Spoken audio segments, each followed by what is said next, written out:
അതുകൊണ്ട് തന്നെ എനിക്ക് അന്തിക്കാടുകാരെന്ന് പറയാനാണ് കൂടുതൽ ഇഷ്ടം. ഇപ്പോൾ ചാക്കോടി അന്തിക്കാട് എന്ന് പറഞ്ഞ പോലെ ഞാൻ പേരിൻ്റെ കൂടെ വെച്ചില്ലെങ്കിലും എൻ്റെ നാട് എനിക്ക് എപ്പോഴും അന്തിക്കാട് തന്നെയാണ്. എൻ്റെ സുഹൃത്തുക്കൾ ഭൂരിഭാഗം അന്തിക്കാടാണ് എനിക്ക് പറയാനുള്ളൂ. ഇങ്ങനെ പിന്നെ കവിത എന്ന് പറഞ്ഞതിനെ കുറിച്ച് അങ്ങനത്തെ ആയിരുന്നില്ല എനിക്ക്. എങ്ങനെ കവിത എഴുതണമെന്ന് അത്ര ഒന്നും അറിവില്ല.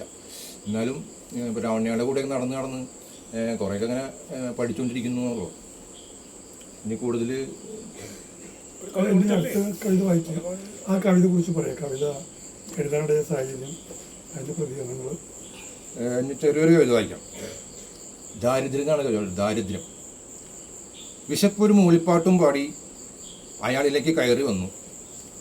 ആവുന്നത്ര പറഞ്ഞു നോക്കി 6-5 ദിനം കഴിഞ്ഞു വരാൻ. ഭജനോട് എന്ത് ഓതിട്ടെന്ത്, ഇറങ്ങിപ്പോകുന്നേയില്ല. അവസാനം അയാളെ തീറ്റയാക്കി വിശപ്പിറങ്ങി തെക്കോട് നടന്നു പോയത് കണ്ടവരുണ്ട് അയാൾ ഒഴികെ. ഇതാണ് ദാരിദ്ര്യം എന്നുള്ള കവിത. അപ്പോൾ അത് ചെറിയൊരു കവിതയാണെങ്കിലും പലർക്കും ഇഷ്ടപ്പെട്ട ഒരു കവിതയാണ്. പട്ടിണി കൊണ്ട് മരിച്ചു പോകുന്ന ഒരാൾ അയാളറിയില്ല അയാളെങ്ങനെ മരിക്കുന്നത്. അപ്പോൾ അങ്ങനെയുള്ള ചില ഇതുകളാണ് ഞാൻ ഇങ്ങനെ എഴുതി വെച്ചിട്ടുള്ളത്. അതെൻ്റെ പുസ്തകത്തിൽ വന്നുള്ള കവിതയാണ്. ഞാനിങ്ങനെ ഒരു പുസ്തകം പ്രസിദ്ധീകരിച്ചിട്ടുണ്ട്. അത് എൻ്റെ പ്രസിദ്ധീകരണം എന്നല്ല പറയാം, എൻ്റെ സുഹൃത്തുക്കളായിട്ടുള്ള 3-4 പേര് ചേർന്ന് പൈസയൊക്കെ മുടക്കിയിട്ടാണ് അവർ ചെയ്തിട്ടുള്ളത്. അതൊരു 18-ലാണ് അത് ചെയ്തത്, 19-ലാണ് ചെയ്തിട്ടുള്ളത്. അന്ന് റോഷനുണ്ട്, അതുപോലെ ശ്രീവർഷൻ അന്തിക്കാടുണ്ട്, പിന്നെ രാധാകൃഷ്ണൻ മാഷുണ്ട്, പിന്നെ അനിൽകുമാർ കോഴിപ്പുറം എന്ന് പറയും, ഞാൻ പരിഷത്തിൻ്റെ സുഹൃത്താണ്. അങ്ങനെ അവർ 4 കൂടിയിട്ടാണ് അതിൻ്റെ മുൻകൈ എടുത്തിട്ട് പൈസ അവരാണ് ചിലവാക്കിയിട്ടാണ് അത് പ്രസിദ്ധീകരിക്കുന്നത്. അത് രാജസ്തമില്ല മാളിലെത്തിയിട്ട് അതിൻ്റെ പ്രകാശനം നടന്നു. അതിൽ ഗോപികൃഷ്ണനാണ് അത് നടത്തിയത്. അപ്പോൾ ആ പുസ്തകമാണിത്. എൻ്റെ ഒരു പുസ്തകം ഇറങ്ങിയിട്ടുള്ളൂ. അത് കുറച്ച് കവിതകളുള്ള ഒരു പുസ്തകമാണ്. ഇനിയിപ്പോൾ പുസ്തകങ്ങൾ എഴുതാനായിട്ട് വേണമെങ്കിൽ ഒരുപാട് ഉണ്ടെങ്കിൽ, പക്ഷേ അതിനുള്ള ശ്രമങ്ങളൊന്നും നടത്തിയിട്ടില്ല. പിന്നെ ചെറിയൊരു കവിത എന്ന് പറഞ്ഞാൽ രക്തസാക്ഷി എന്നാണ്. എല്ലാവർക്കും മുമ്പേ ഉണർന്നതാണ്. അരുണരശ്മികൾ മിഴി തിരുമുന്നതേയുള്ളൂ. അമ്പിളി മാനമൊഴിയാൻ സങ്കടപ്പെട്ട് നിൽപ്പാണ്. ഇരുട്ടിന് 3 വട്ടം തള്ളിപ്പറഞ്ഞ് വഴികൾക്കിടയിലൂടെ നോക്കി ചിലജാലകങ്ങളിൽ വെളിച്ചം തെളിയുന്നുണ്ട്. കർത്തവ്യം കഴിഞ്ഞു. ഇതാണ് രക്തസാക്ഷി. അപ്പോൾ അത് ആളുകളിപ്പോൾ അത് രക്തസാക്ഷി എന്ന് പറയുമ്പോൾ അതിൽ വലിയ വിപ്ലവമൊന്നും ഇതിൽ ഇങ്ങനെ എഴുതി വെച്ചിട്ട് കാണില്ല. പക്ഷേ അതൊരു കോഴിയുടെ രക്തസാക്ഷിത്വം എന്ന് പറഞ്ഞ പോലെ എല്ലാവർക്കും മുമ്പ് എഴുതുന്ന ആൾക്കാരാണ് രക്തസാക്ഷികളാവുന്നത്. അത് കോഴി അങ്ങനെയാണല്ലോ, എല്ലാവരും മുമ്പ് ഉണർന്ന് എല്ലാവർക്കും നോക്കും, അവസാനം കോഴി രക്തസാക്ഷിയാവും. അതാണ് അത് അങ്ങനെ ഒരു മുൻകാഴ്ചയുള്ള ആളുകളാണ് എപ്പോഴും രക്തസാക്ഷികളാവുന്നത് എന്നുള്ളതാണ് എൻ്റെ ഒരു പ്രശ്നം. കവികളും അതുപോലെ തന്നെയാണ്. അവരും കാലത്തിന് മുമ്പേ അടക്കാൻ ശ്രമിക്കുന്നവരാണ്. ഇപ്പോൾ അവനൊക്കെ കവിതകൾ വായിച്ചാൽ നമുക്കറിയാം. അതുപോലെ പല പ്രശസ്തരായ പല കവികളും അങ്ങനെയാണ്, കാലത്തിന് മുമ്പേ അടക്കാൻ ശ്രമിക്കുന്നവരാണ്. അപ്പോൾ കവിത എപ്പോഴും നാട്ടുഭാഷയിൽ എഴുതാന്നുള്ളത് എൻ്റെ ഒരു പരിമിതിയാണ്. കാരണം എൻ്റെ വിദ്യാഭ്യാസ യോഗ്യത എന്നൊക്കെ പറഞ്ഞാൽ അത്രയേ ഉള്ളൂ. അപ്പോൾ അതുകൊണ്ട് തന്നെ വലിയ അക്കാദമിക് ബിരുദില്ലാത്തത് കൊണ്ട് അങ്ങനെയുള്ള സാഹിത്യ ഭാഷ ഒന്നും എനിക്കറിയില്ല. ഭാഷ സാഹിത്യത്തിനാണ് ഭാഷ ഇല്ല എന്നാണ് എൻ്റെ ഒരു അറിവ്. ഇപ്പോൾ സൈക്കിൾ മുഹമ്മദ് ബഷീറൊക്കെ അങ്ങനെയാണ് സ്വന്തം ജീവിതത്തിൻ്റെ അനുഭവങ്ങളിൽ നിന്നാണ് ഭാഷ കണ്ടെത്തി എഴുതിയിട്ടുള്ളത്. അത് വലിയ പുസ്തകങ്ങളായി മാറിയിട്ടുണ്ട്, എല്ലാവരും ഇഷ്ടപ്പെടുന്നുണ്ട്. അതുകൊണ്ട് തന്നെ നമ്മൾ ഭാഷ ഒരു പ്രശ്നമല്ല, പക്ഷേ ഭാഷ എങ്ങനെ ഉപയോഗിക്കുന്നുള്ളതാണ് പ്രശ്നം. നമുക്കറിയുന്ന പദങ്ങൾ നമ്മൾ എവിടെയൊക്കെ എങ്ങനെയൊക്കെ ഉപയോഗിക്കണം എന്നുള്ളതാണ് ആ കവിതയുടെ ഒരു പ്രത്യേകതയായിട്ട് വരിക. ഒരു രാവണ ഭാഷ ഇടയ്ക്കിടയ്ക്ക് പറയുന്നത് ഭംഗിയിൽ എന്നുള്ളതല്ല, എങ്ങനെ പദങ്ങൾ തിരഞ്ഞെടുക്കുന്നുള്ളതാണ് അതിൻ്റെ പ്രത്യേകത. അപ്പോൾ അതിൽ ഞാൻ എപ്പോഴും ശ്രദ്ധിക്കാറുണ്ടെന്നാണ് എനിക്ക് തോന്നുന്നത്. കാരണം പുതിയ വാക്കുകൾ കണ്ടെത്താൻ ഇപ്പോഴൊക്കെ അങ്ങനെയാണ്. അറിയാവുന്ന ഭാഷകൾ ഉപയോഗിക്കുക, പുതിയ പദങ്ങൾ കണ്ടെത്താൻ ശ്രമിക്കുക. പിന്നെ നമ്മുടേതായ ഒരു ജീവിത താളമുണ്ട്, ആ താളം വിട്ടിട്ട് നമുക്ക് പോകാൻ പറ്റില്ല. കവിതയിലായാലും എവിടെയായാലും നമ്മൾ പുതിയ ലോകത്താണ് ജീവിക്കുന്നത്. അതുകൊണ്ട് തന്നെ നമ്മൾ പുതിയ രീതികളുമായിട്ട് ഇണങ്ങിച്ചേരണമെന്നൊക്കെ പറയുമ്പോൾ നമ്മളെപ്പോൾ എന്നെപ്പോലുള്ളവർക്ക് കുറച്ചൊക്കെ ബുദ്ധിമുട്ടാണ്. എന്നാലും ആവാൻ ശ്രമിക്കാറുണ്ട്. കാരണം അതും ഒരു ഭാഗമാണ്, നമ്മളും പുതിയ കാലത്തിനോട് യോജിച്ച് പോകുക എന്നുള്ളത്. അതും നമ്മുടെ ജീവിതത്തിൻ്റെ ഭാഗം തന്നെയാണ്. അത്രയാണ് നമുക്ക് ഈ ഭാഷയായിട്ട് ബന്ധപ്പെട്ടിട്ട് അത്രയാണ് പറയാനുള്ളത്. പിന്നെ കവിതകൾ, പുതിയ കവിതകൾ ഇപ്പോൾ ഇതിലുണ്ട്, അത് ഞാനൊന്ന് വായിക്കാം.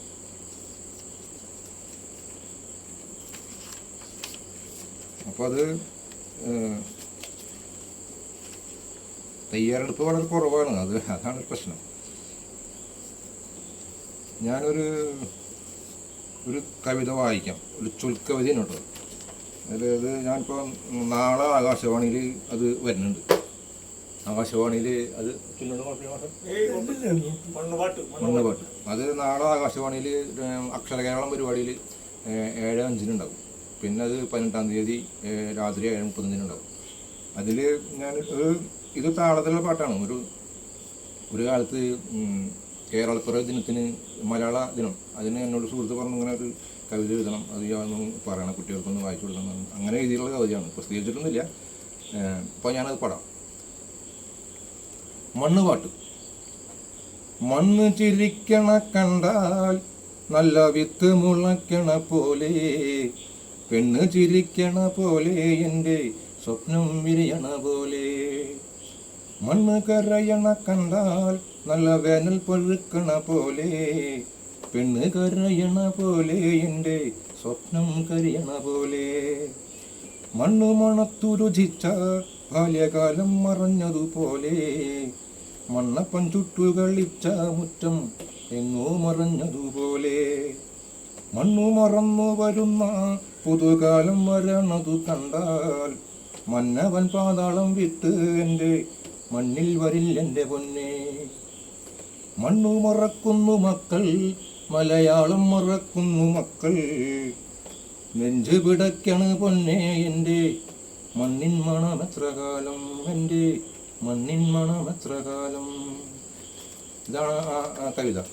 അപ്പോൾ ഇത് ഞാൻ താളം എന്ന് പറഞ്ഞാൽ അതിൻ്റെ താളം എന്ന് പറയില്ലെങ്കിലും നമ്മുടെ ഉള്ളിലൊരു താളം ഉണ്ടല്ലോ, ആ താളത്തിലാണ് എൻ്റെ എഴുത്തൊക്കെ വരിക. ചില ഗദ്യത്തിലും എഴുതും. അതുപോലെ ഇപ്പോൾ അത് ഇന്ന ഭാഷയിൽ എഴുതാന്നുള്ളതല്ല, നമുക്കറിയാവുന്ന ഭാഷയിൽ നമുക്ക് അറിയാവുന്ന താളത്തിൽ എഴുതാന്നുള്ളതാണ്. അപ്പം അങ്ങനെ വന്നൊരു സാധനമാണത്. ഇത് ആകാശവാണിയിൽ ഇപ്പോൾ നമ്മുടെ സുഹൃത്ത് ചോദിച്ചു കൊടുത്തു. അത് ശ്രീനന്ദിനി സജീവ് ആ കുട്ടിയാണത് കൊടുത്തിട്ടുള്ളത്. അപ്പോൾ അതെല്ലാവരും കേൾക്കണം. അതുപോലെ തന്നെ ഇനി പിന്നെ എൻ്റെ കുടുംബത്തിനെ കുറിച്ചൊന്നും പറഞ്ഞില്ല.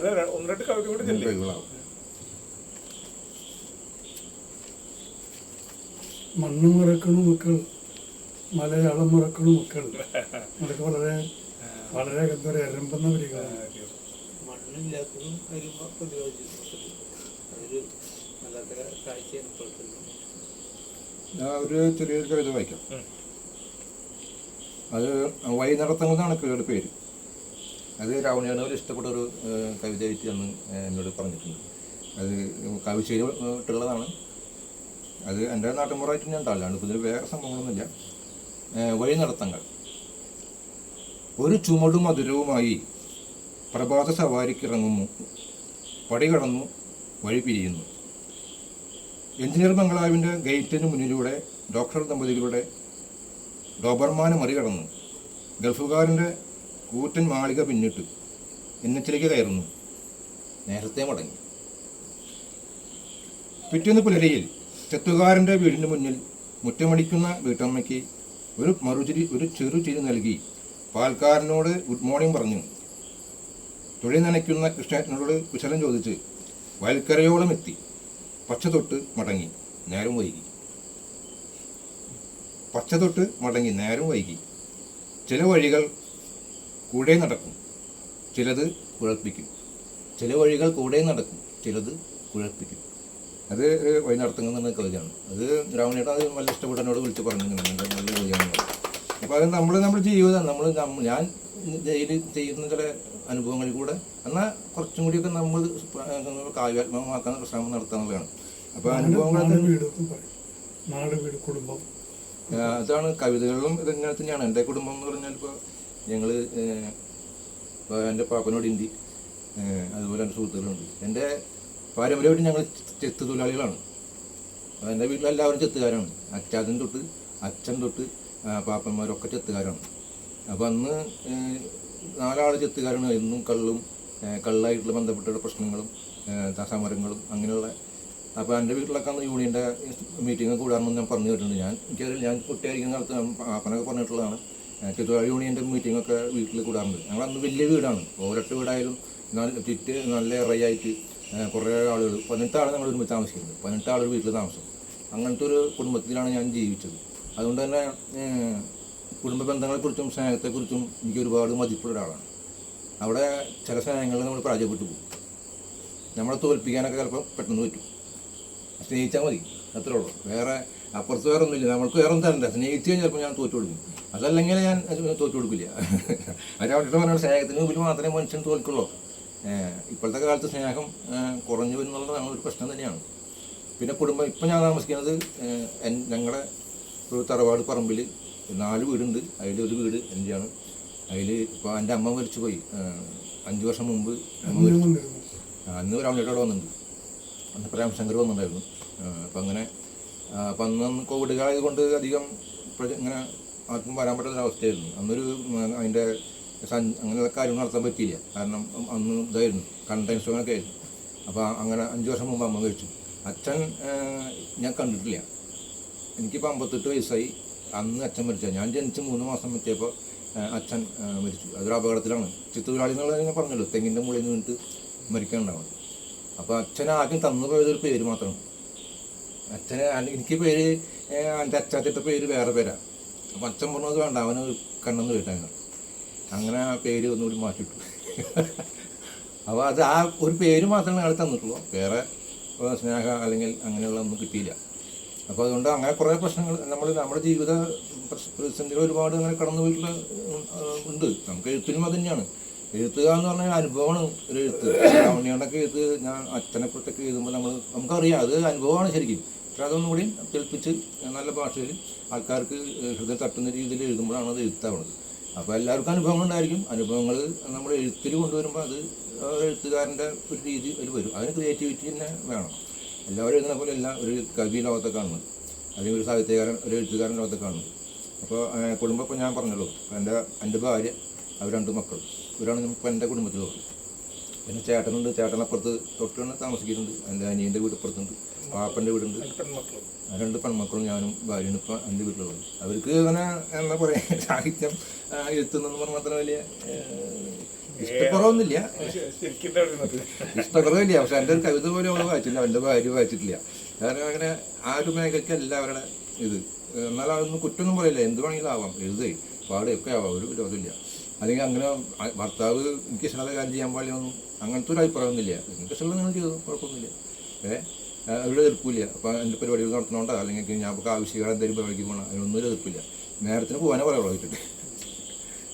നേരം വൈകുമ്പോൾ വ്യത്യാസം പറയും. പിന്നെ തിരിച്ചു വരുമ്പോൾ അടിക്ക് മര്യാദയ്ക്ക് വരണം അതും കൂടി പറയും. അപ്പോൾ അങ്ങനെ ജീവിതത്തിൽ നമുക്ക് വിഷമങ്ങളൊക്കെ ഉണ്ട്. കാരണം സാമ്പത്തിക പ്രതിസന്ധികളുണ്ട്, അതുപോലെ തൊഴിൽ മേഖലയിലെ ചില പ്രശ്നങ്ങളുണ്ട്. അങ്ങനെ ചില പ്രശ്നങ്ങളുണ്ട്. പിന്നെ അതിൻ്റെതായ ചില സംഘർഷങ്ങളിടയ്ക്ക് വരും. അപ്പോൾ ചിലപ്പോൾ വിട്ടുതിരിക്കുകയൊക്കെ ചെയ്യും. അത് സാധാരണ മനുഷ്യർക്കുള്ളൊരു ഇതാണ്. അതിപ്പോൾ ആരും കുറ്റമല്ല. അപ്പം അങ്ങനെ അന്തിക്കാടിൻ്റെ പൊതുസ്വഭാവം ഒന്നല്ല, എല്ലാവരും പൊതുസ്വഭാവമാണ്. അന്തിക്കാട് സമരഭൂമി എന്ന് പറയുന്നത് എങ്ങനെയാണ് പ്രചോദനമായിട്ട്? അന്തിക്കാടിന് അനുഭവം കൂട്ടുകാരി ഇപ്പോഴത്തെ സുഹൃത്തുക്കളും ആദ്യകാലങ്ങളിലുള്ള മാറ്റങ്ങൾ അല്ല, ഈ അന്തിക്കാട് മണലൂർ തമ്മിൽ മാറ്റമൊന്നുമില്ല. ഈ സമരങ്ങളുടെ അത് ഏനാമ പെരുങ്ങോട്ട കവിത ഉണ്ട് ഈ ഭാസ്കറിന്റെ. അത് ഈ സമരഭൂമിയെ കുറിച്ച് 4 പഞ്ചായത്ത് കൂടുന്ന ആ നാട്ടിൽ പെരുങ്ങോട്ട ഫർക്ക എന്ന് പറയുന്നത്. അപ്പൊ സമര ഈ ചെത്തുതൊഴിലാളി സമരത്തിന്റെ ടൈമിൽ വരുന്ന ഇതാണ്. ചാഴൂര്, താന്യം, മണലൂർ, അന്തിക്കാട് 4 ചേർന്നിട്ടാണ് 40കളിലെ സമരം. അത് അപ്പൊ അവരുടെ നാടിന്റെ പൈതൃകം എങ്ങനെയാണ്? അപ്പൊ ഞാൻ ജനിക്കുന്നത് 68-ലാണ്. അന്ന് എൻ്റെ അമ്മ വീട് അന്തിക്കാട് പടിയത്തിലാണ്. അപ്പോൾ അന്ന് ഞാനിപ്പോൾ എന്താ പറയുക, സ്കൂളിൽ പഠിക്കുമ്പോൾ SFIയുടെ പ്രവർത്തനമൊക്കെ ആയിരുന്നു. അന്ന് ബെന്നിയൊക്കെയാണ് അവിടുത്തെ SFIയുടെ പുരുഷരുടെ ബെന്നിക്ക് അന്നത്തെ യൂണിയനിലെ സെക്രട്ടറിയൊക്കെ അവിടെ. അപ്പോൾ അന്ന് ഇന്നത്തെ പോലെ ഒന്നുമല്ലല്ലോ. അന്ന് സ്കൂളുകളിൽ പൊളിറ്റിക്സ് നന്നായുള്ള സമയമാണ്. ഇന്നിപ്പോൾ കുട്ടികൾക്ക് രാഷ്ട്രീയം പാടില്ല എന്നാണ് ഇപ്പോൾ സ്കൂളുകളൊക്കെ. തെരഞ്ഞെടുപ്പൊന്നും ഇല്ല ഇപ്പോൾ. അന്നങ്ങനെയല്ല. തെരഞ്ഞെടുപ്പിന് ഭയങ്കര വാശിയാണ്. ചിലപ്പോൾ തല്ലൊക്കെ ഉണ്ടാവും, കത്തിക്കുത്തൊക്കെ ഉണ്ടാവും ചിലപ്പോൾ സ്കൂളവരാണ്. അപ്പോൾ അന്ന് ഞാനങ്ങനെ മുന്നിലങ്ങനെ കയറി സമരത്തിന് നിൽക്കുന്ന ആളല്ല. എന്നാലും എല്ലാവരും സപ്പോർട്ട് ചെയ്യുന്ന ആളായിരുന്നു. SFIയുടെ അത്യാവശ്യം കാര്യങ്ങൾക്ക് പോവുക അങ്ങനെയൊക്കെ ചെയ്യുന്ന ഒരാളായിരുന്നു. എന്നോട്ടെ എനിക്ക് ഈ രാഷ്ട്രീയം എൻ്റെ കുടുംബത്തിലെല്ലാവരും കമ്മ്യൂണിസ്റ്റ് രാഷ്ട്രീയത്തിൻ്റെ ആൾക്കാരാണ്. അപ്പോൾ ഞാനും സ്വതമായിട്ടും നമ്മൾ അതിൻ്റെ ഒരു ഭാഗമായി മാറി. പിന്നെ പാപ്പനൊക്കെ പറയുന്ന കഥകൾ കേട്ടും അന്ന് നടക്കുന്ന അരിന്തരാസനെ കുറിച്ചുള്ള ചർച്ചകളും ഒക്കെ കേട്ടാണ് ഞാനൊക്കെ ഇങ്ങനെ ഇടതുപക്ഷത്തിൻ്റെ ഒരു അനുഭവമായിട്ടും ഇപ്പോൾ പാർട്ടി മെമ്പറാണ്. പഞ്ചായത്തിൽ വാർഡിൻ്റെ കൺവീനറാണ്, വാർഡ് ബിസിനസ് കൺവീനറാണ്. അപ്പോൾ അങ്ങനെയൊക്കെ നമ്മുടെ ഒരു ചരിത്രം എന്ന് പറഞ്ഞാൽ ഈ അന്തിക്കാട് ചരിത്രം തന്നെ അതാണ്. ഇപ്പോൾ ചെത്തൊഴിലാളി സമരം എന്നൊക്കെ പറഞ്ഞ് കഴിഞ്ഞ തവണ പോലും ചെത്തൊഴിലാളി സമരം ഉണ്ടായിട്ട് എത്രയോ ആളുകൾ മർദ്ദനേറ്റു. അന്ന് യൂണിയൻ ഓഫീസിലാണ് അതിൻ്റെ ഇത് നടത്തിയത്, CIT യൂണിയൻ ഓഫീസിലാണ് ഉഴിച്ചിൽ നടത്തിയത്. തല്ലിൽ കിട്ടിയ ആളുകളെ കൊണ്ടുവന്നിട്ട് ഉഴിച്ചിൽ നടത്തി, ക്യാമ്പ് നടത്തി. ക്യാമ്പ് അന്ന് CIT യൂണിയനും ഉണ്ട്, AITUC യൂണിയൻ ഓഫീസിലും ഉണ്ട്.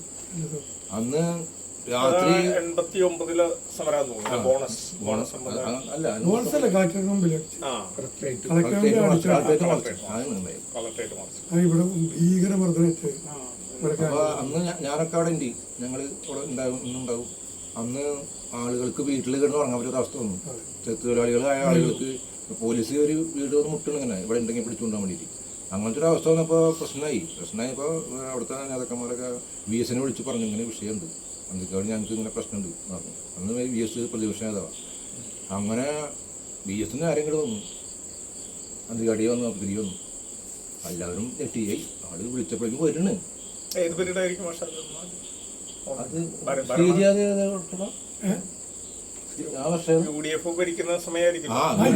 സമയം യൂണിഫോം കർണാടകയിലിരിക്കും. കർണാടക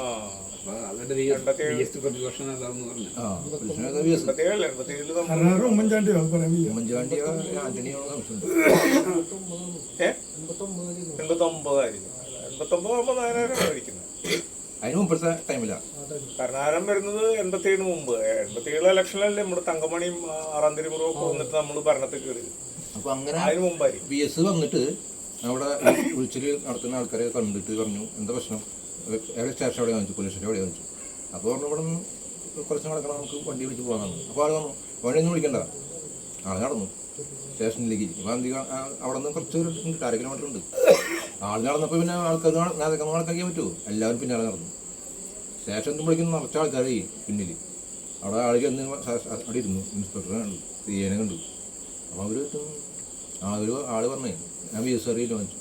അറിയാം ഒരു കാഞ്ചി ഒരു കേസ് എടുത്തുള്ള ആൾക്കാരൊക്കെ കേസ് വിടുക, മേലൊക്കെ ഇനി ഒരു വീട്ടിൽ കയറിയിട്ട് മുട്ടാനോ അല്ലെങ്കിൽ അറസ്റ്റ് ചെയ്യാനോ പാടില്ല. ഇനി രണ്ടാമനോട് വർത്തിക്കരുത് എന്ന് പറഞ്ഞു. അപ്പോൾ ആള് പിന്നെ ഒന്നും പറഞ്ഞ ആള് രണ്ടാമതിനോട് വർത്തിക്കരുത്, എന്നെ അറിയാതെ എന്നിട്ട് ആള് പോകും. എന്നിട്ട് നേരെ ആൾ പറഞ്ഞു അടുത്ത എവിടെ വെച്ചു, ഇപ്പോൾ AITUC ഓഫീസിലാണ്. അപ്പോൾ ആൾ വേറെ ഒന്നും ആക്കാൻ പറ്റില്ല, അങ്ങോട്ട് കടന്നു. അവിടെ പോയി കണ്ട് അവർ സമാധാനിപ്പിച്ച് അതുകൂടി ആ പ്രശ്നം അവിടെ തീരുന്നു. അറസ്റ്റും കാര്യങ്ങളൊക്കെ ഇല്ലാണ്ടായി. ആ അറസ്റ്റ് രാജ്യപ്പെടുത്തിയൊക്കെ ക്യാൻസൽ ചെയ്തു, അത് ക്യാൻസൽ വിട്ടു. അപ്പം അങ്ങനെ ഉള്ള അനുഭവങ്ങൾ നമുക്കുണ്ട്, ചെറുപ്പത്തിൽ മാത്രമല്ല പുതിയ കാലത്തുണ്ട്. അതാണ് പിന്നെ നമുക്ക് രാഷ്ട്രീയമായിട്ട് പിന്നെ നമുക്കിപ്പോൾ ഞാൻ പറഞ്ഞല്ലോ അധികാര സുഹൃത്തുക്കളും ഞാൻ പറഞ്ഞല്ലോ നമ്മൾ പഠിക്കുന്ന കാലത്തുള്ള സുഹൃത്തുക്കൾ ഇപ്പോൾ കുറവാണ്. അപ്പോൾ അന്ന് VS സുനിൽകുമാർ എൻ്റെ അമ്മാവൻ്റെ വീടിൻ്റെ തൊട്ട് വീടാണ്. ഞങ്ങൾ ഒരുമിച്ച് കളിച്ച് വന്നുള്ളത്. എന്നേക്കാൾ ഒരു വയസ്സിനൊക്കെ മൂപ്പുണ്ടാവുള്ളൂ. അപ്പോൾ അങ്ങൊരു എന്നോട് ഇടയ്ക്ക് അന്വേഷിക്കാറുണ്ടാണ്, എഴുതാറില്ല. അന്നും ഞാൻ പറഞ്ഞല്ലോ നേരത്തെ ഒരു കവിത വായിച്ച് ആദ്യം പ്രസിദ്ധീകരിച്ചത് VS സുനിൽകുമാറാണ് എൻ്റെ കയ്യിൽ. അതും സൗഹൃദം തന്നെയാണ്, സുഹൃത്തുക്കളാണ്. അതുപോലെ എനിക്ക് പുസ്തകം പ്രസിദ്ധീകരിക്കാൻ സഹായിച്ചത് പന്തിക്കാട്ടെ സുഹൃത്തുക്കൾ തന്നെയാണ്. നേരത്തെ പറഞ്ഞ 4 ആൾ സുഹൃത്ത്. പിന്നെ ഞാൻ പറഞ്ഞാൽ ഞാനൊരു കവിത എഴുതിയിട്ട് ആരും കാണിച്ചു കൊടുത്തിട്ട് തിരുത്താനൊന്നും ഇതുവരെ പോയിട്ടില്ല. അതുകൊണ്ട് തന്നെ കവി ഗുരു എന്നൊന്നും പറയാൻ എനിക്കില്ല. ഇപ്പോൾ രാവണനാണ് ആകെയുള്ളൊരു എന്താ പറയുക വിളിക്കാവുന്ന ഒരു കവി എന്ന് പറഞ്ഞാൽ രാവണനാണ്. എന്തെങ്കിലും വെച്ചിട്ടുണ്ടെങ്കിൽ ഞാൻ വിളിക്കുക രാവണനെ. അതിപ്പോഴുള്ള പരിചയമല്ല, അത് പണ്ട് ഉള്ളൊരു പരിചയമാണ്. ഞങ്ങൾ സംഘടനാ പ്രവർത്തന കാലത്തൊക്കെ രാവണനാണ് എനിക്കറിയാം. ആ ശാസ്ത്രാർത്ഥ പരിഷത്തിൻ്റെ മേഖലാ സെക്രട്ടറി, മേഖലാ പ്രസിഡന്റ്, അതുപോലെ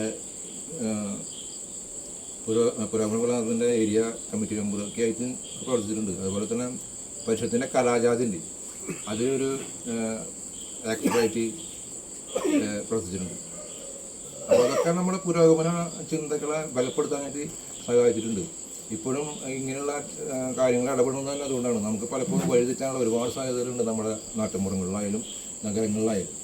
അപ്പോൾ അതുകൊണ്ട് ഇനിയും കവിതകൾ എഴുതുകയും അതുപോലെ തന്നെ ഇങ്ങനെയുള്ള രാഷ്ട്രീയ പ്രവർത്തനങ്ങൾ നടത്തുകയും തന്നെയാണ് എൻ്റെ ലക്ഷ്യം. പിന്നെ ജീവിതത്തിന് വരുമാനം ഉണ്ടാക്കാൻ വേണ്ടി നമ്മൾ തൊഴിൽ ചെയ്തതല്ലേ പറ്റുള്ളൂ. അപ്പോൾ അതിൻ്റെ ഒരു ഭാഗമായിട്ട് ഞാൻ തൊഴിലിന് പോകുന്നുണ്ട്. അതൊക്കെയാണ് എൻ്റെ ഞാനിപ്പോൾ ഇവിടെ ഈ കേബിൾ TV എന്ന് പറയും, ഇവിടെ മഹാത്മാ കമ്മ്യൂണിക്കേഷൻ എന്ന് പറയും അന്തിക്കാട്. ഇത് സജീവ് അന്തിക്കാടാണ് അതിൻ്റെ നടത്തിപ്പുകാരൻ. അപ്പോൾ ആളെ നമ്മുടെ സുഹൃത്ത് തന്നെയാണ്. ആള് സിനിമ സംവിധാനമൊക്കെയാണ്. ആളൊരു സിനിമയിൽ ഞാൻ മുഖം കാണിച്ചിട്ടുണ്ട്. അപ്പോൾ അത് അവിടെയാണ് എനിക്ക് ജോലി ചെയ്യണത്. ടൊമാറ്റോ അതിൽ ഞാനൊരു ചില സീൻ ചെയ്തിട്ടുണ്ട്. അത് രാവണയാണ് അമ്പികത്തേക്ക് വന്നിട്ട് ആ സിനിമ കാണാതിരുന്നുണ്ടായിരുന്നു ബ്രഹ്മോളത്ത്. അപ്പോൾ അങ്ങനെ അപ്പോൾ തൊഴിൽ അവിടെയാണ്. അപ്പോൾ ഞാൻ കളക്ഷൻ ഏജൻ്റാണ്. വീടുകൾ കയറി ഇറങ്ങി പൈസ പിരിക്കുക എന്നുള്ളതാണ് എൻ്റെ തൊഴിൽ. അപ്പോൾ അതാണ് എൻ്റെ പ്രധാന ഉപജീവനമാർഗ്ഗം അതാണ്. പിന്നെ ഭാര്യയ്ക്ക് തൊഴിലുകൾ അപ്പോൾ അതിൽ നിന്നുള്ള ഉണ്ട്. പിന്നെ ഞാൻ 35 കൊല്ലമായി ഞാൻ പത്രവിതരണം നടത്തുന്ന ആളാണ്. 35 കൊല്ലമായിട്ട് പത്രം ഇടാൻ പോകുന്ന ഒരാളാണ് ഞാൻ. രാവിലെ എഴുന്നേറ്റ് 5 മണി 5:30 പോകും. എന്നിട്ട് സൈക്കിളുമേ പത്രം വെച്ച് കെട്ടി കൊണ്ടുവിതരണം ചെയ്യും. അന്നൊക്കെ ഒരു 10-200 പത്രമൊക്കെ ഉണ്ടായിരുന്നു. പിന്നെ ഞാൻ കുറച്ച് നമ്മൾ പ്രായമാകുന്ന തോറും നമുക്ക് അങ്ങോട്ട് എനർജി കിട്ടില്ല ചവിട്ടാനുള്ള. അപ്പോൾ പല ഒരു വണ്ടി മേലേക്ക് പിള്ളേർ കൊണ്ടുപോകണം. ഞാൻ സൈക്കിൾ മേലാണ് എപ്പോഴും. അത് രാവിലെ എഴുന്നേറ്റ് പോയി കഴിഞ്ഞാൽ അത് വിതരണം ചെയ്ത് 8 മണിക്കാകുമ്പോൾ വീട്ടിലെത്തും. പിന്നെ ഒരു ചായ പിടിക്കുക, ദേശാഭിമാനി വായിക്കുക. ദേശാഭിമാനിയാണ് എൻ്റെ പത്രം. ബാറ്റ് പത്രങ്ങളൊന്നും ഞാൻ വായിക്കാറില്ല. കൊണ്ടുകൊടുക്കാറുണ്ട്, പക്ഷെ വായിക്കാറില്ല. ദേശാഭിമാനി വന്ന് വായിച്ചില്ലെങ്കിൽ എനിക്ക് ഉറക്കണ്ടാവില്ല. അപ്പോൾ എൻ്റെ പാപ്പനും അതെ ദേശാഭിമാനി കിട്ടണം വായിക്കാൻ. അപ്പോൾ ഞാൻ ദേശാഭിമാനി അത് വായിക്കും, ചായ പിടിക്കും. പിന്നെ അത്യാവശ്യം മൊബൈൽ നോക്കുക, ആവശ്യകാല എന്തെങ്കിലും പോസ്റ്റർ നോക്കുക, അതിന് മുമ്പ് കുറിപ്പുണ്ടെങ്കിൽ എഴുതിയിടുക. അത് കഴിഞ്ഞാൽ ഡ്യൂട്ടി കഴിഞ്ഞ് കുളിക്കുക, 9:30-10 മണി വിളിച്ച് ജോലിക്കാണ്. കേബിൾ ടി വി ജോലിക്കാണ്. അത് കഴിഞ്ഞാൽ ഉച്ചയ്ക്ക് വരിക. ഈ പത്രം ഇടുന്ന ആ വഴികളെ കുറിച്ചുള്ള പല കവിതകളും അന്തിക്കാലത്തെ ഇടവഴികളും പെരുവഴികളും ചെറുവഴികളും അത് വരും ഇഷ്ടം പോലെ വരുന്നുണ്ട്. അത് വരാൻ നമ്മൾ പറഞ്ഞല്ലോ, നമ്മുടെ കാഴ്ചകളാണ് നമുക്ക് എഴുതാൻ പറ്റുള്ളൂ. അല്ലാണ്ട് ഇന്ന് വായിച്ച ആദ്യത്തെ കവിത തന്നെ 2 തരം വഴികളെ കുറിച്ച്. അതന്നെ അത് ഞാൻ അന്ന് പത്രത്തിലുണ്ട്. അപ്പോൾ ഞാൻ പറഞ്ഞല്ലോ എഴുത്തിലൊക്കെ അങ്ങനെ ഇപ്പം എല്ലാവരും എഴുതാൻ അങ്ങനെ വരിക. പിന്നെ നമ്മൾ വായിക്കാം, 1-2 കവിത അടുപ്പിച്ച് വായിക്കും. അതെ, അധികം നേരം സംസാരിച്ചു കഴിഞ്ഞാലേ പിന്നെ വേറെ വെള്ളമൊന്നും ഇല്ലാത്ത കാരണം ഇന്ന് മുളക്കണം. അത് പോട്ടെ, ഉള്ളത് ആ പുസ്തകത്തിലുള്ളത് നല്ല കവിതകളുടെ ചെറുത് വായിക്കാം. അപ്പോൾ വായിക്കാനും കണ്ണിന് കുറച്ച് പിടിക്കും. കാണാൻ പ്രയാസമല്ലേ? വായിക്കാൻ പ്രയാസമില്ല. പക്ഷെ ഞാൻ പറഞ്ഞല്ലോ ഈ കുറച്ച് സംസാരിക്കുമ്പോൾ വെള്ളം വരും, വെള്ളത്തിൻ്റെ പ്രശ്നം. അതിന് മുമ്പാണെങ്കിൽ ഒരു കവിത വായിക്കാം. അത് ചന്ദ്രശേഖര അങ്കണ്ടൂരിന് ഏറ്റവും ഇഷ്ടപ്പെട്ട കവിത അത് ഞാൻ എഴുതിയിട്ടുള്ളത്. അപ്പോൾ എൻ്റെ പുസ്തകത്തിന് അവതാരിക എന്നുള്ളത് ചന്ദ്രശേഖര അങ്കണ്ടൂരാണ്. ഇത് വേറെ ഒന്നും ചേട്ടാ, വെള്ളം മാത്രമേ ഞങ്ങൾ ചോദിച്ചില്ല.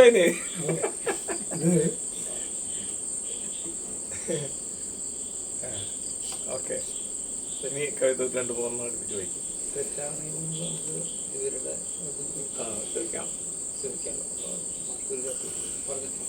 വായിച്ച കവിത വായിച്ചു. അപ്പോൾ ഞാനൊരു കവിത വായിക്കാം. ഇനിയും എത്ര ദൂരം, ഇനിയും എത്ര കാലം, അതാണ് കവിതയുടെ പേര്. പുര നിറഞ്ഞു നിന്ന മഴമേഘം ചോദിച്ചു, പൂക്കാലത്തിന് ഇനി എത്ര ദൂരം. ഭൂമിയിലും വാമീനും പിണങ്ങിപ്പിരിഞ്ഞ പുഴ പറഞ്ഞു, കറുത്ത പെണ്ണേ നീ എന്നിൽ നിറഞ്ഞു പെയ്യുന്ന നാളുവരെ. ഉമിനീർ ഗ്രന്ഥിയിൽ ഉണങ്ങിയ പാടം പറഞ്ഞു, നീ എന്നെ വാരി പുണരുന്ന നാൾ വരെ. തളിരുണങ്ങിയ വനം പറഞ്ഞു, കരഞ്ഞുറങ്ങിയ കര പറഞ്ഞു, കുലം മുടിയാറായ കുന്നു പറഞ്ഞു, കായൽ പറഞ്ഞു, മുറ്റത്തെ മുല്ല പോലും പറഞ്ഞു. നീയൊരു വധുവായി മണ്ണിലേക്ക് കാൽവച്ച് കയറും വരെ. എന്നാലും വന്നില്ല പൂമുഖത്തേക്ക് നീ. പുരയ്ക്കുള്ളിൽ തന്നെ മറഞ്ഞിരുന്നു. പിന്നെയും പിന്നെയും ചോദിച്ചു നീ, പൂക്കാലത്തിന് ഇനി എത്ര കാലം, പൂക്കാലത്തിന് ഇനി എത്ര കാലം. ഭയങ്കര പോസിറ്റീവ് എനർജി തരുന്ന കവിതയാണ് ഇത്.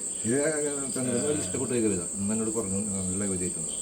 അപ്പം അങ്ങനെയുള്ള ഇതിലുണ്ട്. പിന്നെ ഈയിടത്ത് ചൊല്ലാവുന്നൊരു കവിത ഉണ്ട് കേട്ടോ. ഞാൻ ഇടയ്ക്ക് ചൊല്ലു, വീട്ടിലായിരുന്നെങ്കിലും ചൊല്ലും. എനിക്കിഷ്ടപ്പെട്ടൊരു കവിതയാണത്. അതിൻ്റെ പുതിയ തീരം, അതിൻ്റെ പേര് പുതിയ തീരം. കൂട്ടിനോർമ്മകൾ മാത്രമാകുമ്പോൾ പൊട്ടി വീഴുന്ന ഇരുട്ടിൽ ഒറ്റയ്ക്കാവും നടത്തം. കൂട്ടിനോർമ്മകൾ മാത്രമാകുമ്പോൾ പൊട്ടി വീഴുന്ന ഇരുട്ടിൽ ഒറ്റയ്ക്കാവും നടത്തം. വിറ്റുപോയതാണീ വേലിപ്പൂക്കൾ, വയൽ ചുള്ളി വറ്റിടാത്ത പുഴ, പൂമരം തൊട്ടാർവാടി, തൊടിയിലെ പച്ചകൾ, സ്വന്തം ഇടവഴി, ഇടവപ്പാതി, കാവിലെ കളംപാട്ട്, ഇറൻമുടിയിലെ ഇലച്ചാർത്ത്, കിളിമൊഴിക്കിന്നാരങ്ങൾ, ഇത്രയും നേരം തമ്മിൽ മൊഴിഞ്ഞ സ്വകാര്യങ്ങൾ.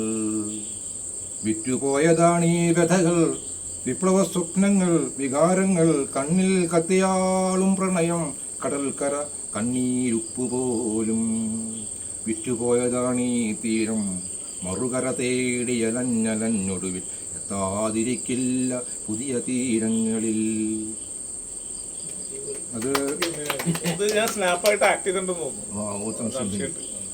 അപ്പോൾ ഇത് എനിക്ക് ഇഷ്ടപ്പെട്ടൊരു എഴുത്താണിത്. കാരണം വളരെ സിമ്പിളും എന്നാലും ഉള്ളിൽ തട്ടുന്നൊരു എഴുത്തായിട്ടാണ് ഞാൻ ഇതിനെ കാണുന്നത്. നമ്മുടെ CV ബഷീറിന് ഇതൊന്ന് അയച്ചു കൊടുക്കും. അതിൽ അങ്ങനെ ഉണ്ട് കുറച്ച്. ഗസലിലേക്ക് അല്ല ഒരു വേറൊരു രീതിയിൽ കമ്പോസ് ചെയ്ത് വരാവുന്നുണ്ട്. പിന്നെ ഞാൻ ടച്ചിങ്. വേറൊരു കവിത വായിക്കാം. ഓമന എന്നാണ് എനിക്കതിൻ്റെ പേര്. ഓമന എന്നുള്ള ഒരു കവിതയാണ്. അത് പല കവികളും അവിടെ ഒരു സംശയം വന്ന പറച്ചിലിനിടയില് അല്ല ഓമനാഥാണ് ഓമന പേരേക്ക് വിചാരിക്കും. അതിന് ഞാൻ പറഞ്ഞു.